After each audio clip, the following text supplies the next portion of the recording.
আমার নাম হলো মই, হলো ইট খোলায় কাজ করি আমি। হলো স্কুলে পড়িনি বলে বাপ মা ভাড়া নিয়েছে আমার ভবিষ্যৎ করার জন্য। হলো বাপ মা ভাড়া নিয়েছে, এখন ঘর ঘর বাড়ি বেঁধে দেবে, আনু গরিব মানুষ ঘর বাড়ি বাঁধে। তাই আমি এই বয়সে ভাড়ায় কাজ করি আব্বা আমার সাথে।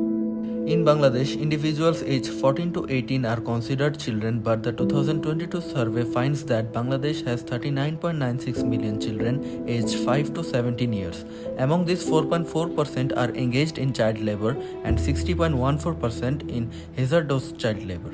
বর্তমানে আমার আব্বা ভাড়া নিয়েছে, কারণ আমার আব্বা রিং আছে, এমনি লোকের কাছে রিং আছে, ভাইরা রিং করছিল আগে, তাই সেই রিং শোধ করিতে আবার বাড়ি উঠা লাগবে।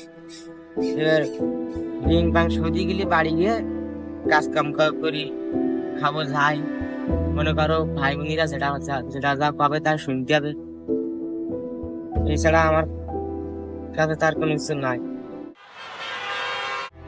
শাওন, আমার বয়স 12, আর আমার মা চোখ নষ্ট, আব্বা নাই, এখানে ভাঙ্গারি পোকায়। আমি এগুলো দিয়েছে আমার মায়েরও দেখি, আমার ছোট ভাইরেও দেখি। Many children in Bangladesh, just like Moin and Shaun, are unfortunately caught in the cycle of child labor due to poverty and family pressure.